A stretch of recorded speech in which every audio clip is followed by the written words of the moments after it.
Hey y'all, my name is Briana Cody and I'm a physics major at Presbyterian College. Over the summer, I've been doing research with Dr. Roediger on a rope braiding machine.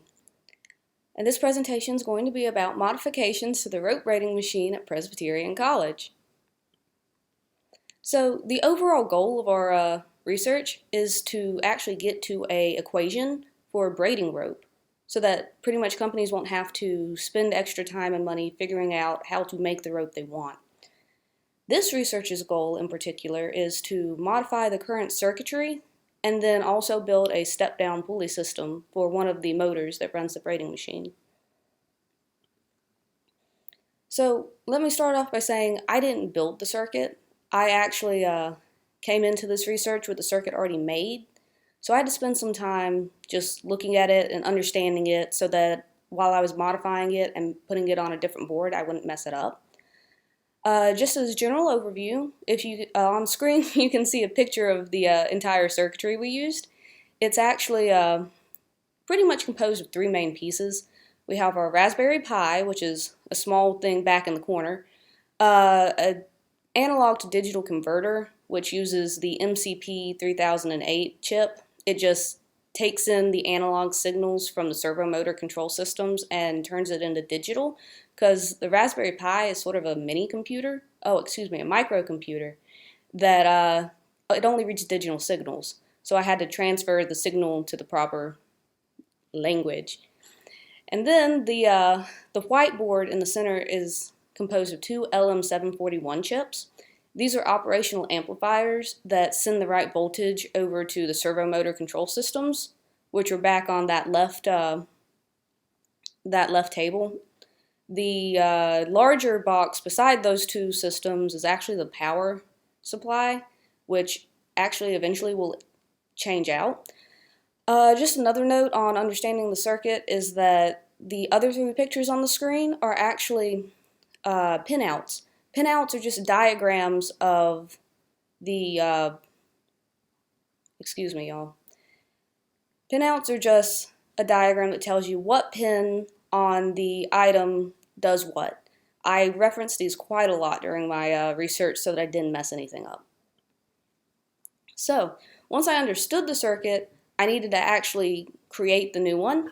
To do this, I used a computer-aided design software called KiCad. It's a program that lets you create PCBs. PCBs are printed circuit boards. The first step in creating a printed circuit board is actually the schematic. This is where you just lay the parts of the circuit out and, excuse me y'all, you pretty much lay the pieces of the circuit out and then you make sure everything's wired up as it should be. The second part is the item specification. Once you have all your pieces laid out, you actually have to go in and tell the program what diagram you want for these pieces, because resistors, capacitors, LEDs, they're different sizes and different components, so you have to tell it which shape you want on the board. The third process is positioning the pieces how you actually want it on the real board.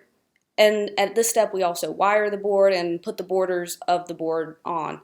And mounting holes if you want. I actually added some on mine. You can see this in the third picture. It's the black picture. Pretty much at this point, it starts out with all of those pieces layered right on top of each other, and you just drag them around until they fit. But you also have to keep in mind where the wires are going, because you don't need to cross them. If you do, you're going to short circuit your board and it's not going to work. On here, you can actually see the finished product that I received. It's the two pictures with the purple boards. On it, you can see, I guess y'all can see the little wires running on it. They're the lighter purple, and then all of those little bright places are either they're all the places where the wires go through the board so I could solder them. So some additional parts that I actually had to order for the circuitry was a switching power supply, potentiometers, and LEDs. For the switching power supply, the original board had a really large and clunky one, which it worked really great for what we needed, but we needed something more compact. So we ended up going for a switching power supply. It has two cords, one with a negative and one with a positive voltage.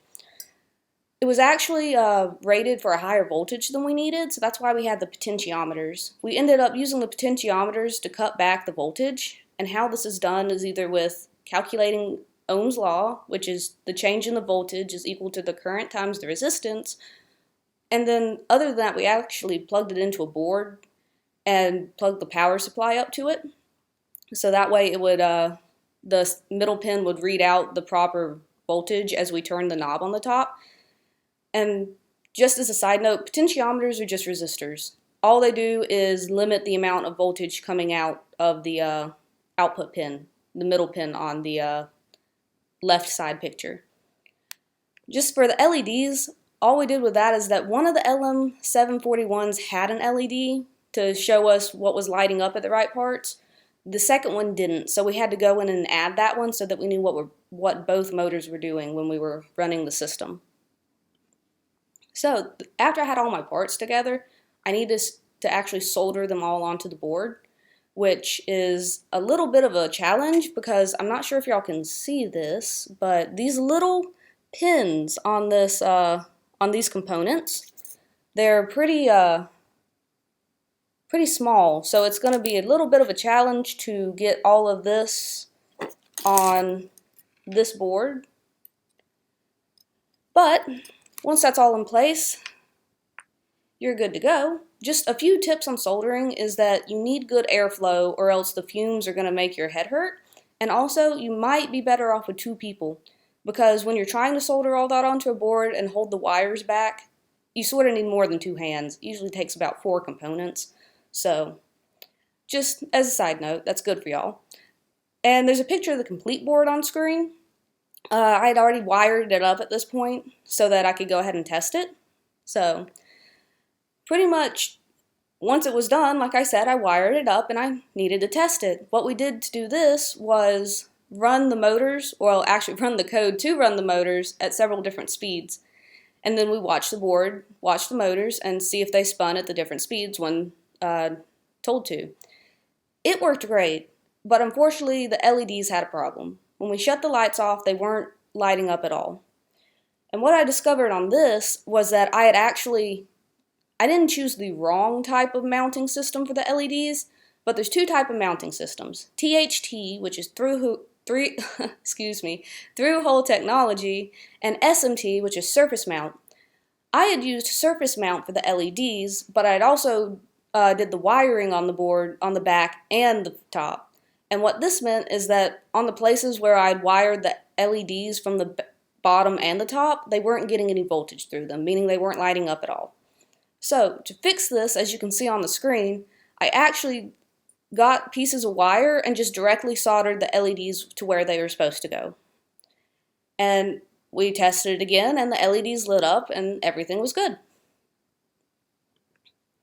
So, this is just a picture of our finished circuit versus our original circuit. As you can see, there was a lot more space taken up on here with the original. So, with the new one, it's like almost 4 times or so smaller. And we actually switched out, as I said, the power supply for a small one that actually went in one of those plug-ins in the back.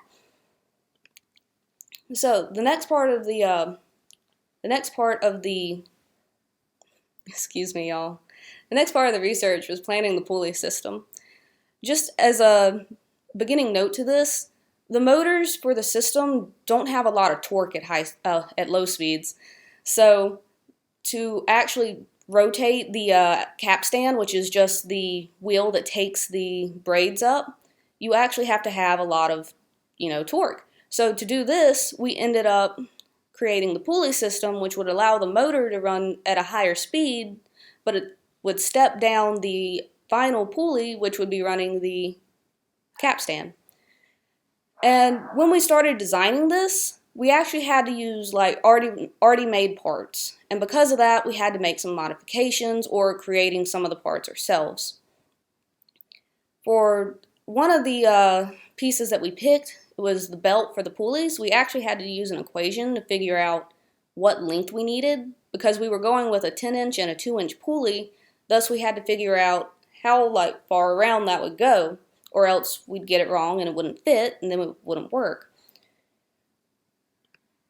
So the next part of the pulley system was 3D printing. I actually had to take a good bit of time learning the software packages for this. I ended up using a system called Fusion 360, which is where I created the bushing you can see on screen, the schematic for one of the pulleys and one of the pulley sides. Then I had to use slicing software to get the model ready for the actual 3D printer. What slicing software does is literally takes your model and slices it, because when the printer's printing, it just prints really thin layers of plastic, so it needs to know what those layers are, how many there'll be, and what it's going to turn out to look like. The system we actually used was called a FlashForge Creator Pro. You can see a picture of it up there. It definitely was really nice to use. So as I said, we ended up printing the bushings and the pulleys. Now with the pulleys, there was a lot of issues. The system itself originally was intended to use some support material, which would just keep overhangings on the items from drooping since it's hot plastic. Unfortunately, ours jammed, so we weren't able to use that extruder. So to overcome this, we ended up cutting the pulleys in half. The bushings were fine, but the pulleys themselves required the support material on the insides. As you can see, here's one thing we did. It's really messed up on this as well because this was laying flat, so this was an entire overhang. But in the middle, it would come together and it would have had to go through here, but it wasn't possible. So we cut it in half, which meant that everything would be flat on the surface. You can also see that we pulled the side out over here so that it would be flat, so there's no need for support material. Another note to make is that rafts are a really good thing when printing. It keeps the first layer of your item from actually being picked up by the extra plastic on the tip of the extruder. So this is a raft. It's really just a piece of plastic, but it works wonders. So the next step with everything, the next step after getting everything printed was actually putting it together. For the larger pulley and the bushing, all I had to do was put the bushing into the larger pulley so that it would fit on the axle we chose. Once it was actually through the pulley, we ended up having to use a mallet to tap it onto the axle because it was a pretty tight fit. The smaller pulley had another step to it since it was printed in halves, so we had to actually tap it onto the axle, but then leave a little bit of space for super glue. Once the super glue was on there, all we had to do was press it together and clamp it down for a while. You can actually see a picture of that on the screen with the 4 black and red clamps. Once they were dry, I made sure both the large and small pulley were against each other and centered on the axle so that we wouldn't get any wobbling when it was running. And then after that, I needed to figure out what would hold them together, as in the axles, because there's 3 of these things and they're all lined up with each other. So what we ended up doing for that was getting a drill press. You can see a picture of that on the screen also. This pretty much just allowed us to drill precise holes into the wood at specific distances so that the pulleys would be tight but not, would be tight but not off-center, because if they're off-center, it's not going to spin very well. You can also see a picture of one of the bearings we had. It's placed in the wood so that pretty much the entire system can spin better. And the final thing that we got was this. We ended up with having the motor and 3 pulleys, and as you can see the video working.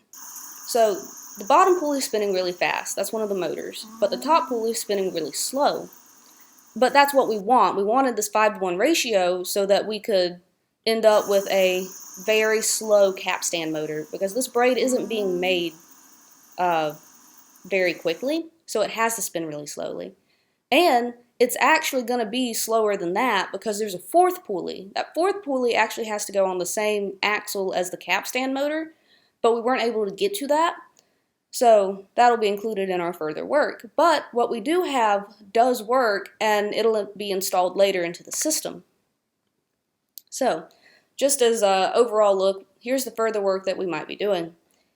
We have to fully install the pulley system into the braiding machine so that it works with the capstan. We have to add shelving for the circuitry so it's out of the way of being like the wires being pulled out. We have to better ground the machine. We also needed to add an emergency stop button just for safety. Correct a gear slip issue that was occurring. Apparently it was it's not properly where it needs to be, so it's not turning the gears inside the braiding machine. And then we also had to fix one of the servo motor faults. For this, it actually only popped up a few days ago. Usually the light on it is green, which indicates okay, but it turned red the other day, so we're going to have to figure out why and fix it. So just a few acknowledgments real quick. I'd like to thank PC Summer Fellows and Provost Raber for creating this research opportunity, Dr. Rodeker for his knowledge and patience, Andrew Ellis and Harrison Fisher for answering some questions on this machine, and then family and friends for pretty much helping me when I was at home and putting all this together, and then Auburn University for supplying the actual braiding machine. Here's my references, and thank you.